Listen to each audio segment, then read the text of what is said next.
Hi అండి. ఈరోజు నేను పచ్చి కొబ్బరితో దోశలు చేయబోతున్నాను. దానికోసం చూసారా, పచ్చి కొబ్బరిని ఈ విధంగా మెత్తగా మిక్సీ పట్టుకున్నాను.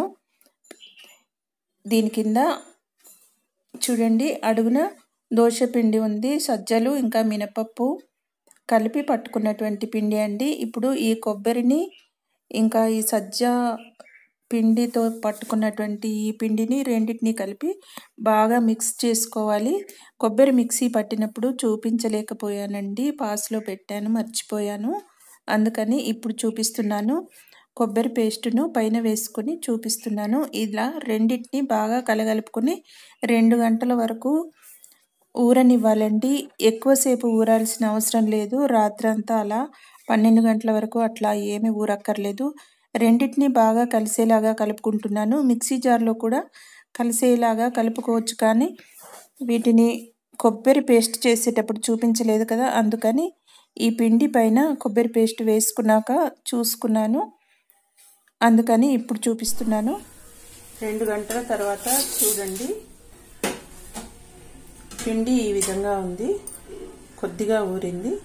చూసారా, మనం పిండి మిక్సీ పట్టుకున్నప్పుడు కొంచెం గట్టిగా ఉండింది కదా, కొద్దిగా మెత్తబడింది. పులిసి ఇది ఎక్కువ పులువ అవసరం లేదండి, ఒక 2 గంటలు పులిస్తే చాలు. ఇంక ఇప్పుడు దోశ వేసుకుందాం. పెనం పెట్టుకున్నాను, పెనం కూడా వేడెక్కింది. ఇప్పుడు దోశ వేసుకుంటున్నాను. దీంట్లో వాటర్ ఏమీ కలపనవసరం లేదండి. ఈ విధంగానే వేసుకుని పల్చగా ఇలాగా రౌండ్గా తిప్పుకుంటే చాలు. చాలా పల్చగా వస్తుంది. మనం ఎంత పల్చగా అనుకుంటే అంత పల్చగా వస్తుంది. దీన్ని 2 వైపులా తిప్పి ఎర్రగా కాల్చుకోవాలి. ఎర్రగా కాల్చుకుంటే చక్కటి ఫ్లేవర్తో కొబ్బరి దోశలు రెడీ అయిపోతాయి. మనం ఎక్కువగా పూజలు చేస్తున్నప్పుడు శ్రావణ మాసం, భాద్రపద మాసం, కార్తీక మాసంలో పూజలు చేసి కొబ్బరికాయలు ఉంటాయి కదా, కొబ్బరి ముక్కలు, అవి వేస్ట్ అవ్వకుండా ఈ విధంగా కొబ్బరి దోశలు, కొబ్బరి లడ్డూలు, కొబ్బరి పాల పాయసం ఇలా చేసుకుంటూ ఉండాలి. చాలా బాగుంటుంది. టేస్టే కాదండి, హెల్దీ కూడా. కాల్షియం ఇంకా ఈ కొబ్బరి దోశల వల్ల కడుపులో అల్సర్లు అనేటివి కూడా తగ్గి, కడుపులో మంటలు అవి వస్తాయి కదా, ఎక్కువ మెడిసిన్ అట్లా వేసుకున్నప్పుడు చాలా చల్లగా హాయిగా ఉంటుంది కడుపులో. ఈ కొబ్బరి దోశలు తిన్నప్పుడు చాలా బాగా అనిపిస్తుంది. ఈ కొబ్బరి దోశల వల్ల ఫైబర్ ఎక్కువగా ఉండడం మూలంగా త్వరగా కడుపు నిండిన భావన కూడా కలుగుతుందండి. ఈజీగా వస్తాయి. కొబ్బరిలో ఆయిల్ కూడా ఉంటుంది కదా, అందుకని మనం తక్కువ ఆయిలే వేసుకోవచ్చు. 2 వైపులా ఎర్రగా కాల్చుకోవాలి. మనకు కావాలంటే ఉల్లిపాయ, క్యారెట్ వేసుకోవచ్చు. కూరగాయలు, మనకు నచ్చిన కూరగాయలు కూడా వేసుకుని తినొచ్చు. దిబ్బరొట్టె వేసుకున్నప్పుడు నేను అన్నీ వేసుకుంటాను, దోశ కదా ఏమీ వేయట్లేదు. ఆకుకూరలు కూడా వేసుకోవచ్చండి, చాలా బాగుంటుంది టేస్ట్. ఇది పల్లి చట్నీతో అయినా తినొచ్చు, లేదంటే మామిడికాయ చట్నీతో కూడా కాంబినేషన్ బాగుంటుంది. అంతేకాదండి, నేను నల్లేరు పచ్చడి చేసి పెట్టుకున్నాను. ఈ వర్షాకాలం బాగా పెయిన్స్ వస్తున్నాయి బోన్స్ కని నల్లేరు పచ్చడి చేసి పెట్టుకున్నాను, దాంతో తింటాను ఇప్పుడు. నల్లేరు పచ్చడి వల్ల బోన్స్ ప్రాబ్లం తగ్గిపోతుంది, నొప్పులు అనేటివి చాలా వరకు తగ్గుతాయి. అందుకని నేను నల్లేరు పచ్చడి చేసి పెట్టుకున్నాను. ఇలా 2 వైపులా చక్కగా కాల్చుకోవాలి. నేను ఎప్పుడైనా దోశ 2 వైపులా కాల్చుకుంటానండి, ఒకవైపు కాల్చాను. మా ఇంట్లో 2 వైపులా కాల్చి కరకరలాడుతూ తినాలంటారు. మరో 2 వేసుకుందాం దోశలు.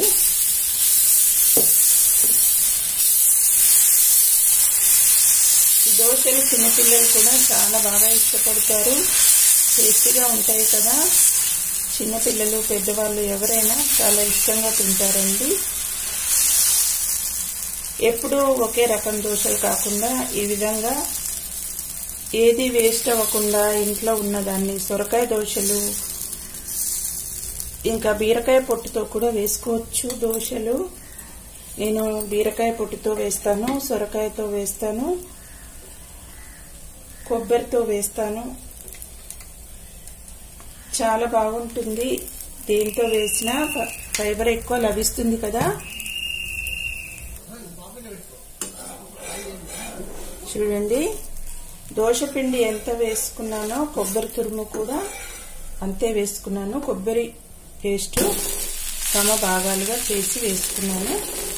చూసారా ఎంత చక్కగా వచ్చిందో. కొబ్బరిలో ఉండే ఆయిల్ వల్ల ఇలా చక్కగా వస్తుందండి.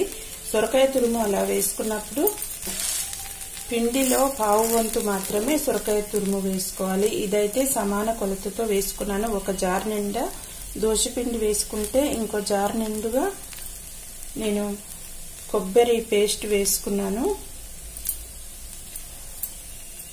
ఈ కొబ్బరి దోశల్లో కాల్షియం ఇంకా ఫైబర్ ఉంటుంది. అంతేకాదు కొబ్బరి పాలు కూడా ఉంటాయి కాబట్టి కడుపులో చల్లదనాన్ని ఇస్తుంది. మీకు ఈ వీడియో నచ్చుతుందని అనుకుంటున్నాను. వీడియో నచ్చితే తప్పకుండా లైక్ చేయండి. దోశ కాలుతున్నప్పుడే చక్కటి ఫ్లేవర్ వస్తుందండి. నేను ఈ కొబ్బరి పాలతో అప్పం కూడా చేసి పెట్టాను. నా షార్ట్ వీడియోస్లో ఉంటుంది. ఒకసారి నేను ఫుల్ వీడియో కూడా చేస్తాను.